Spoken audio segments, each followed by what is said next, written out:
Assalamualaikum. Kakarating lang namin ni Habi at biglang umuulan na ngayon sa labas.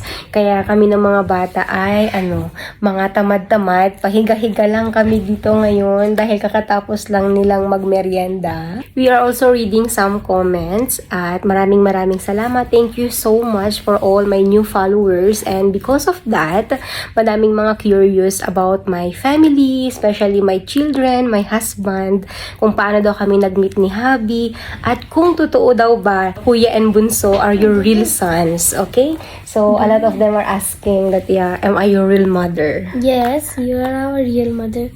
Because you're also taking care of us for a long time. Yeah. Like it's been And our whole almost life 3 is- years. Almost 3 years. And yes. no, I think almost 2.5.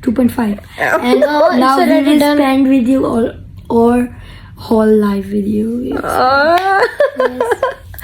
Kasi, honestly naman, they are my stepsons, but I don't want to call that way. Lagi nilang sinasabi that, why you're calling us stepsons? You're a real mom. Kaya, and also, even before naman, simula pa lang, ay na-share ko na. Pero yung iba kasi, hindi siguro sila nakapag-scroll doon pa, or kasi masyado nang matagal yung mga videos na yon, hindi ko na siya pinaulit-ulit. Pero i-share ko ulit sa inyo. But, yan. So, sinagot na ni Bunso at si Kuya. At si Bunso namin ay malapit na ang kanyang birthday. Mashallah. He will be... In like 4 days only. Today, Four. Today 16. 17, 18. Oh, 3 days? Diba? Si Bunso, alam nyo ba, kahit malapit na yung birthday niya, hindi talaga siya nagre-request ng kung ano-ano. Unlike kay Kuya, na mga 2 months pa before pa ang birthday niya, ang dami na niyang plano. And si Bunso ay magiging, he will be 10 years 10 years old. Alhamdulillah.